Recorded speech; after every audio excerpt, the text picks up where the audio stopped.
Hello friends, வணக்கம். Video இல்லங்களிருந்து இன்றைக்கி நம்ம நெத்திலி மீனை தான் க்ளீன் பண்ணுற ப்ராசஸ் பார்க்க போகிறோம். கத்தியே யூஸ் பண்ணாமல் 1 கிலோனாலும் 15 நிமிஷத்தில் க்ளீன் பண்ணுற மெத்தட் தான்.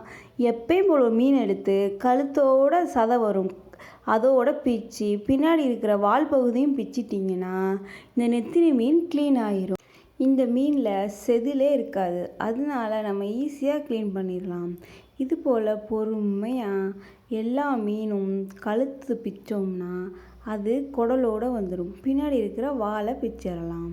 இது மாதிரி ஸ்லோவாக எல்லா மீனையும் பிச்சு எடுத்துக்கோங்க. நான் இன்றைக்கி 1 கிலோ தான் வாங்கியிருக்கேன். நல்லா ஃப்ரெஷ்ஷாக இருக்கிற மீனாக பார்த்து நான் வாங்கியிருக்கேன். இது போல் நம்ம க்ளீன் பண்ணி வச்சோம்னா 1 வாரம்னாலும் பொரித்து சாப்பிட்லாம், குழம்பு வச்சு சாப்பிட்லாம். இது போல் எல்லா மீனையும் சுத்தம் செஞ்சு வச்சுக்கோங்க. கையில் முள்ளும் குத்தாது, ரொம்ப சாஃப்டான மீன் இது. கையில் சாம்பல் தடவி சில பேர் பிப்பாங்க, சாம்பலும் தடவ தேவையில்லை. எப்பயும் போல் கையில் பிச்சாலே இது வந்துடும். வலிக்கும், டக்கு டக்குன்னு உழவே உழாது. இது போல் எல்லா மீனையும் பிச்சு எடுத்துக்கோங்க. ரொம்ப சிம்பிளானது. நம்ம வாலை கரெக்டாக வச்சு பிக்கணும், இல்லைன்னா சதையும் கொஞ்சம் பிய்கிற மாதிரி இருக்கும். இந்த பார்த்திங்களா, வாலை கரெக்டாக நெகம் இருந்தால் நெகத்தை வச்சு பிச்சுக்கோங்க. கத்தியே தேவைப்படாது.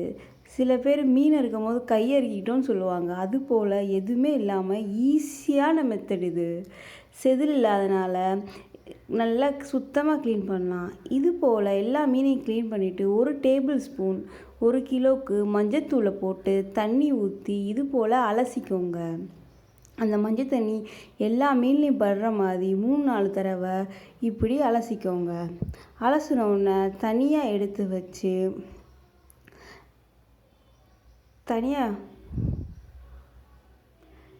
வச்சு நம்ம அடுத்து கல் உப்பில் தான் அலச போகிறோம். கல்லுப்பு தான் பெஸ்ட்டு மீன் கழுவுறதுக்கு. ஏன்னா அதில் இருக்கிற அழுக்கு எல்லாமே இப்படி நம்ம பிசையும் போதே எல்லா அழுக்குமே வந்துடும். இது போல் பிசைஞ்சி மசாலா எப்படி பிசைவோமோ அது போல் கல்லுப்பை 1 டேபிள் ஸ்பூன், பெரிய டேபிள் ஸ்பூன் போட்டு நல்லா இது மாதிரி பிசைஞ்சி தண்ணியை ஊற்றினோம்னா இதில் இருக்கிற அழுக்கு அதுவே வரும். பாருங்களேன், நான் காமிச்சிருப்பேன் பாருங்கள்.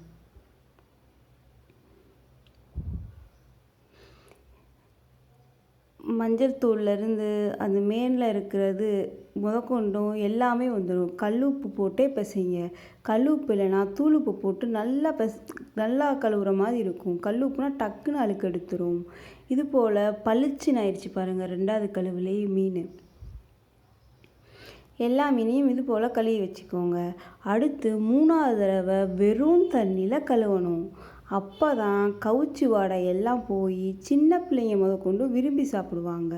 இது பாருங்கள், நான் இந்த வாட்டரில் போடும்போது கொஞ்சம் டிம்மாக இருக்கும் தண்ணி. இது போல் எல்லா மீனையும் போட்டு கழுவிட்டு திருப்பி ஃப்ரெஷ்ஷான வாட்டர் எடுத்து வச்சுக்கோங்க. எடுத்து வச்சு மீன் போட்டால் மீன் தண்ணியில் இருக்கிறது தெரியணும். அழுக்கு இல்லாமல் இப்படி தென்னந்தெளிவாக நம்ம கழுவுனோம்னா நெத்திலி மீன் ரெடி. நம்ம எப்படி கத்தி இல்லாமல் யூஸ் பண்ணியிருக்கோம் பார்த்தீங்களா? இது மாதிரி ட்ரை பண்ணி பாருங்கள். சப்ஸ்கிரைப் பண்ணுங்கள், லைக் பண்ணுங்கள், ஷேர் பண்ணுங்கள். இது போல் பயனுள்ள வீடியோ அடுத்தடுத்து வர இருக்கிறது. நன்றி.